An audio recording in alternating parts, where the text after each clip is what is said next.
Price Can Eat, a subsidiary company of M. Price Can Read. I have my food, Sloppy Joe's, or as he'll be known today, Sloppy Prices. I have my official viewer request to shout out. Thank you, viewer, for recommending Sloppy Joe's and Perfection/Sloppiness, which, oh, what's that? But my topic today, perfection and or sloppiness. And of course, have our Beagle Buddy. And we have our kind of dog-themed drink. There's a dog on there, not a beagle. And this is kind of like the other drink we just had, depending upon what order these 3 videos come out. I film my eating videos all kind of together. And also, I should give a little warning out for the avid followers of my eating videos.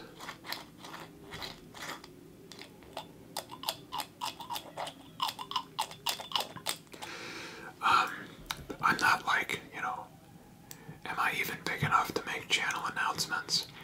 It's not like I'm cutting out eating videos altogether, but I'm going to slow down on them just because I want to get more into like the making like short movies and video essays. I want to do those for a bit. Make, like a few months worth of those, but those like take a lot more effort, so those will be a lot less frequent. So you may not hear from M. Price as much, but that's okay. I'm not really that noticeable anyway.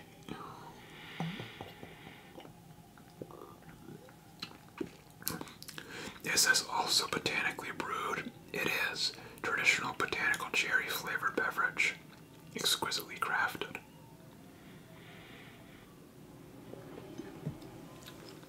Very good. But we got Sloppy Prices. You'll see some footage of my making of Sloppy Prices right now. You'll also see some footage of Mr. Dogledge right there. He even kind of jumps on me a bit. Very cute, very adorable. I love him lots. But let's take a bite of this. I don't even know what side to start on, but I did. I did pack a trusty spoon for all the droppings. Oh, by the way, I have a sesame seed brioche. Yeah, that's what all they had, okay.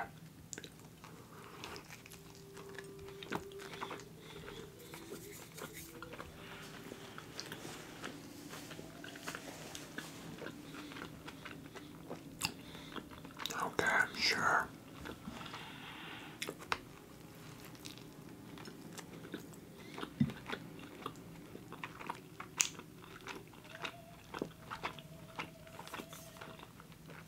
I feel you.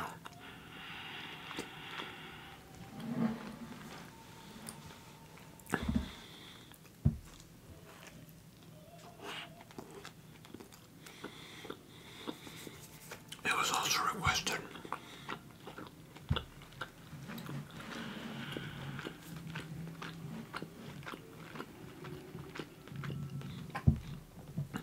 that I touch upon, what a Sloppy Joe is and how you make it. You can go the easier route and just go to the store and get like a, generally be called Manwich, or that's just a brand. Manwich, like cans of Sloppy Joe mix, which is just like, the ground meat and the sauce and everything. Whatever off-brand will just be called like actual, like store brand Sloppy Joe, but I think Manwich is like the general like king of Sloppy Joes.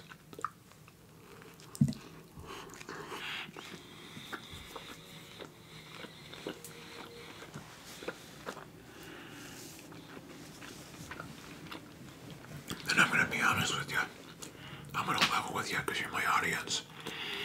I actually don't like Sloppy Joes that much.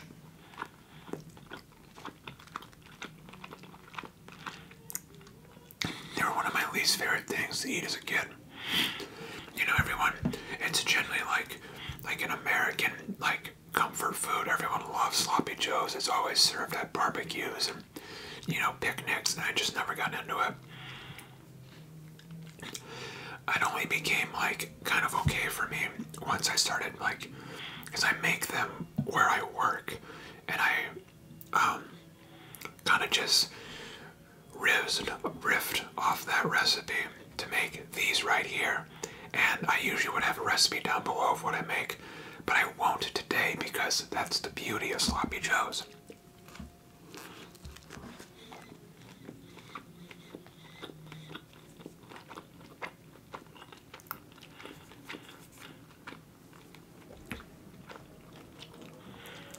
Like many things, there's no real recipe. It's kind of just how you want to eat it, very much to taste.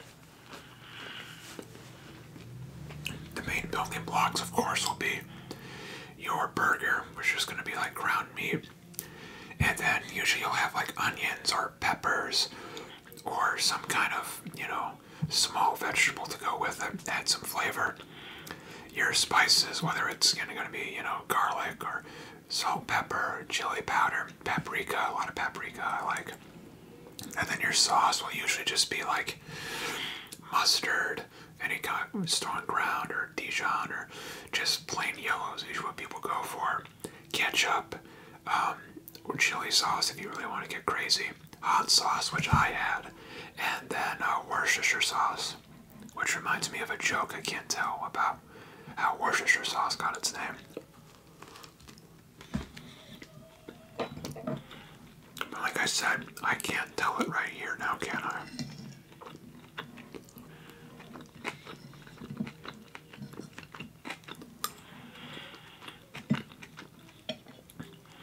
But for mine, I just start cast iron skillet, heat up some oil, saute and get a little brown on a jalapeno diced, then add some minced garlic. Well, I like them in big chunks. I know other people don't like them in big chunks, but add some garlic to your design. And only have that in for like a little bit before you add the meat because you don't want the garlic to get, out of control.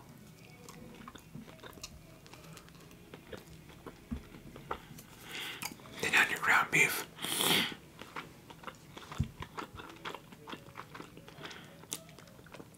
And once that's all the way cooked, then you can add, well, first drain it if you feel you have to drain it.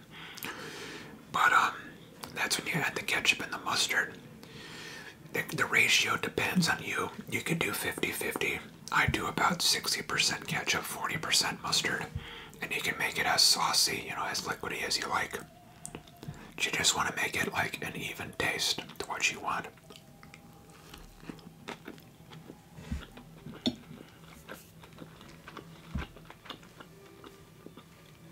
And then a healthy, drizzle of Worcestershire sauce. And a very healthy drizzle of hot sauce. And that's what I got. With, of course, a bunch of chili powder and paprika to taste, however much you think you want added in. So, for instance, mine, I wish you could see, it's kind of like a moderate sloppiness. Some people's sloppy joes are just like mostly liquid and they just go all over the place. But I always thought the manwiches were just super dry, and I never liked them as a kid. One of the reasons why, I think. So this, I think, would be pretty moderate, but it's on, I'd say, the spicier scale just because I have a lot of hot sauce in here as well. And I know a lot of people may not want that, but that's just how I like them personally.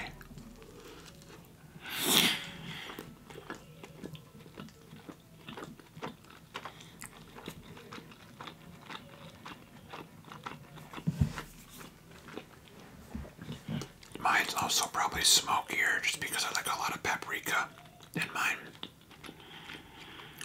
But that's the beauty of it. You can experiment yourself and see whatever you end up liking. If you like mustard way more, make it 60-40 in mustard's favor, If you like Worcestershire sauce a lot, well, add a bunch and make it kind of runny. And even if it does get a little runny, well, add some tomato paste to thicken it up.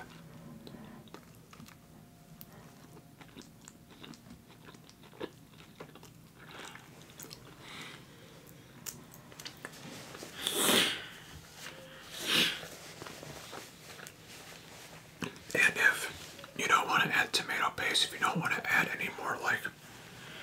you don't want to disimbalance the flavor, you can just add a cornstarch slurry, which, I mean, I'm not a big fan of those, but that'd be a way to thicken it up without changing the flavor profile too much. Let's get some of this.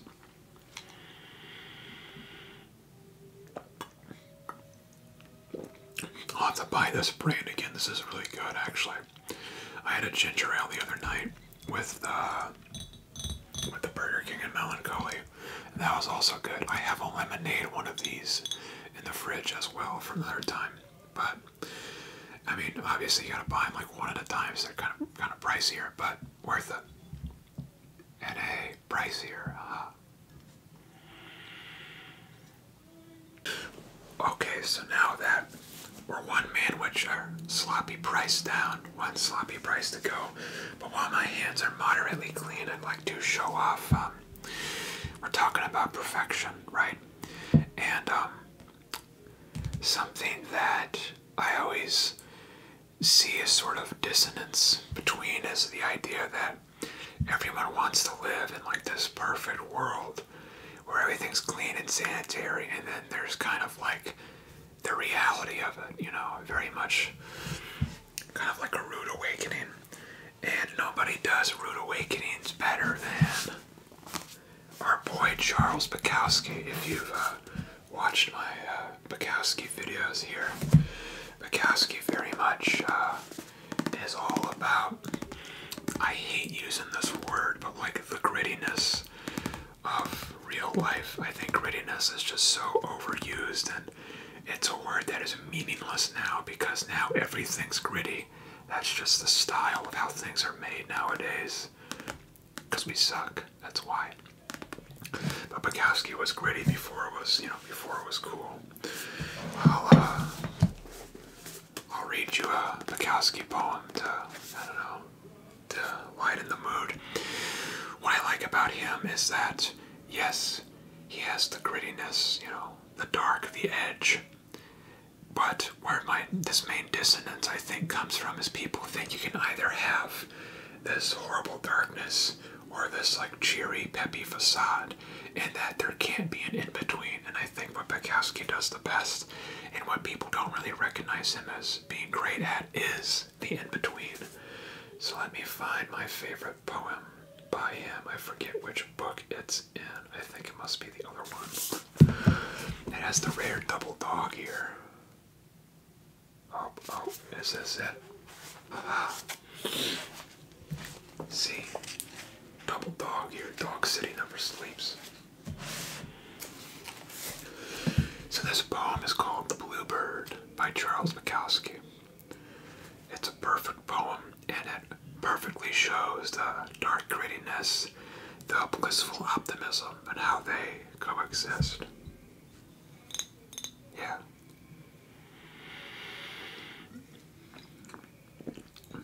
Alright.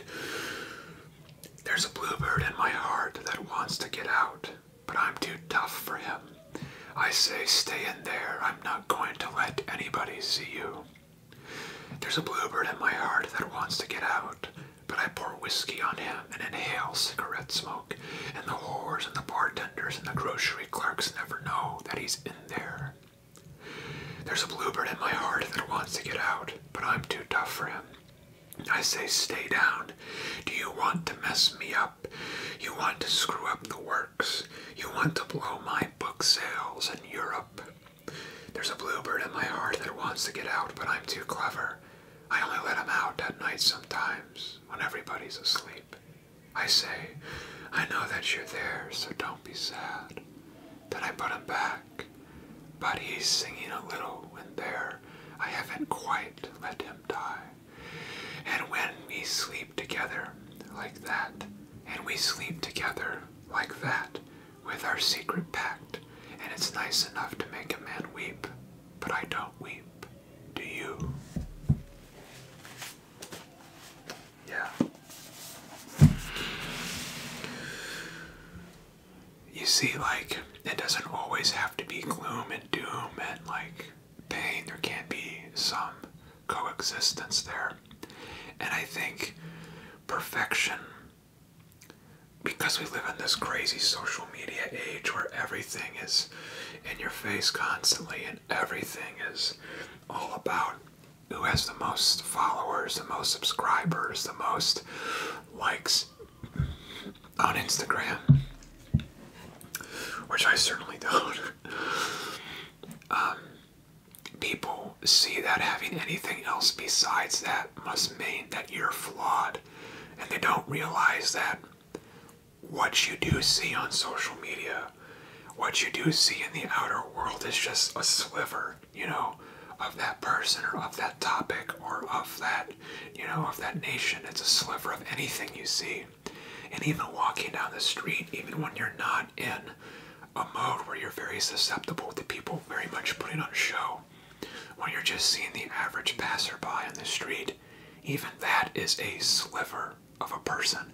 You're only watching maybe 1 to 5% of a person every time you see them. You're only seeing 1 to 5% of me right now. And that's just the way it is, because people aren't perfect and people are multidimensional. People are special. Everyone is.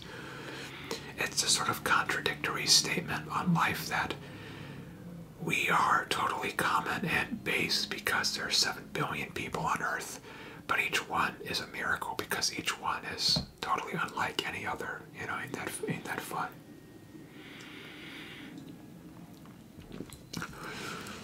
And you have to realize that it's okay to only show 5% of who you are. It's okay to, have the really good parts about you and the really bad parts about you, because, Billy Wilder knows it himself, nobody's perfect. And to seek this pointless idea of perfection is ridiculous. I mean, there's perfection in, say, divinity, perfection in nature. Nature is perfect, at least in Bryce's opinion. But humanity, no way. Maybe humanity could attain something like that through a profound spirituality. Someone like, I know I'm pronouncing his name wrong, but it's the Kwandak, the Buddhist monk who set himself on fire in protest. And, I was just talking about this in my other video too. I really do not plan these. The acute altruistic suicide to become like God yourself through your self-destruction and through your transcending of humanity. God, we're really jumping off the deep end, aren't we? Sorry, my voice got a little loud there, didn't I? Oh, hell. Yeah. How's that for a Sloppy Joe video? And I just see so many people who are just so sad and depressed because they're trying to, keeping up with the Joneses, gotta get the nicest phone and the nicest swimsuit pictures on your Instagram and just the nicest everything, but then you look below the surface and they have no friends. They're drowning in credit card debt. Their family ignores them. They are bountiful and plentiful in Facebook likes, but they don't have anything of true value. They don't have the wealth of friendship or the wealth of knowledge and of making yourself better every day. To me, that's as close to perfection as you can get, the constant pursuit of self-betterment, because to me there's perfection in acknowledging that you'll never get perfect, but that you're on your journey to getting better. Maybe perfection is being 99%, not 100, because too, if you're, as well as if you're 100, well then you can't get better anymore, then your journey's done. Then what do? You just stagnate. So maybe it's better to never really be perfect. What is it, Bob? I'm gonna quote Bob Ross. I'm doing this off the top of my head. He had some really, memed out clip where he's in his happy-go-lucky Bob Ross voice, and I can only hope, he says something like, and I can only hope and pray that as an artist, till the end of your days, you're never satisfied with your paintings. And he goes, ah, ah, ah, ah, and he kind of like laughs it off. But that's so true, because if you were satisfied with your work, you'd become trash, you know. If you're not getting better, you're getting worse, you know. And if you just give up and become satisfied with something, then how do you improve? I know I sound like a broken record right now, but Bob Ross is the man, and if he said it, it's probably true. He's about as close to perfect as they come, right? Alright, I was ranting for 10 minutes there, so let me mow down on this sloppy price here. It still has its structure. You see, that's important, because if I made it too saucy, it'd just be a mess. You know, no one wants them. Well, I guess you do want to mess with sloppy prices, but whatever.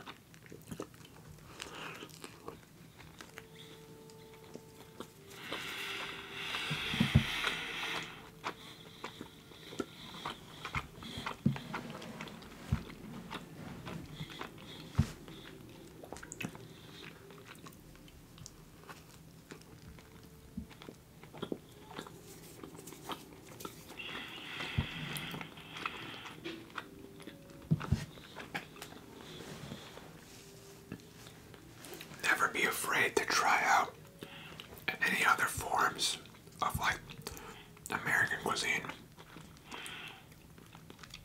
What I mean by that is like infusion. You know, that's what I really meant to say.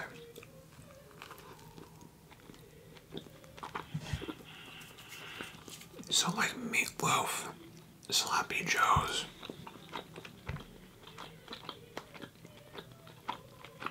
pot roast. Those go over so well with any kind of Asian infusion. For instance, like an Asian teriyaki braised beef roast. Oh, so good. Like a hoisin, what was it? Meatloaf. Yeah, what was I just talking about? Like a hoisin, like flavored meatloaf, like a hoisin sauce kind of thing. And this you could easily just, you know, spice it up, make it like a teriyaki kind of, what am I even talking about? Sloppy Joe. Why are names fleeing from my mind here?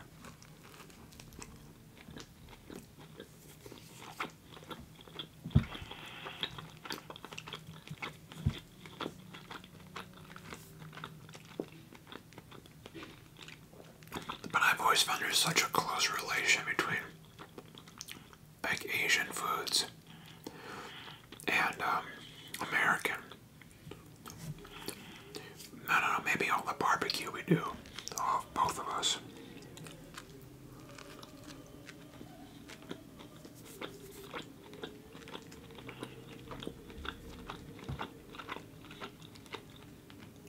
And the reliance on sauces.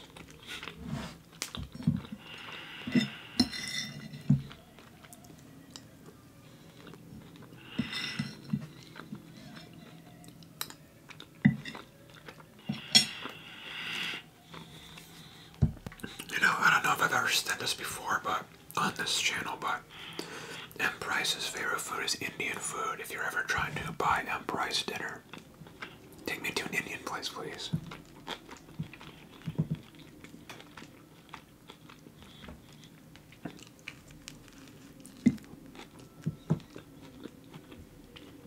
I wonder how you would do an Indian sloppy Joe.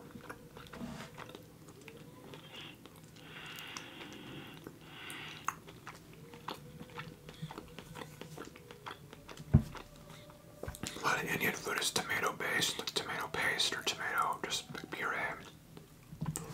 Like a masala Joe.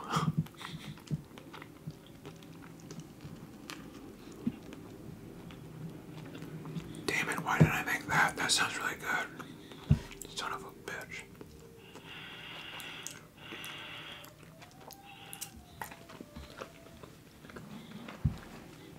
Have to be like chicken though, of course. Chicken or lamb.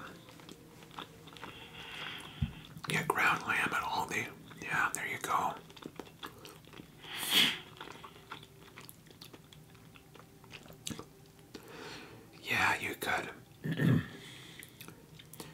try to make like a thick sort of curry with. I'm trying to like turmeric, garam masala, maybe some coconut milk, onion of course, maybe a light little bit of peanut butter, some fenugreek, why not, some chili powder, why not, use that for your sauce, then you can like poach some chicken in it, I don't know.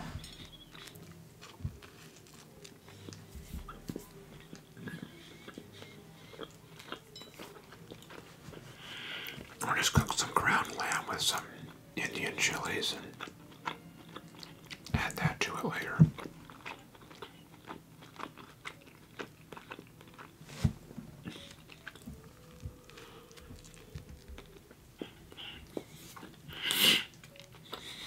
Yeah.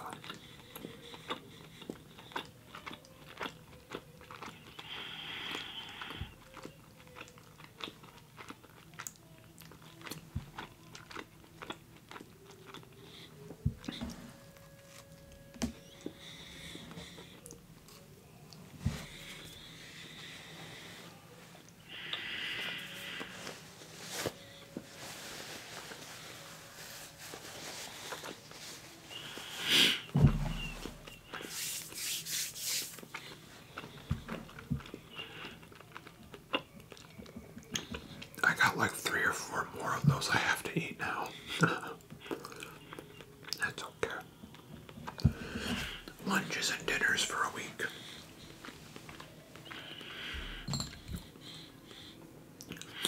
What does it mean to be botanically brewed, by the way?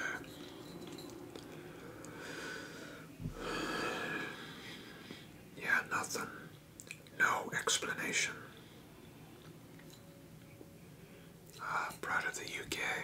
Thanks, lads. Matter of fact, wasn't the person who, the commenter who expressed the desire for this video is from the UK, I think, because they made a comment about, being across the pond and people in America like sloppy joes. So, in the spirit of the UK, I drink to you, sir or madam.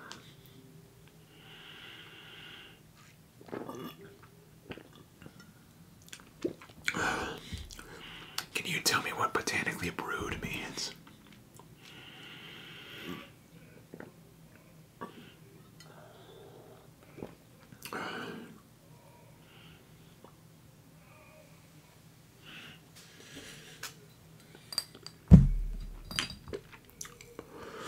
These are really good though. I like those a lot.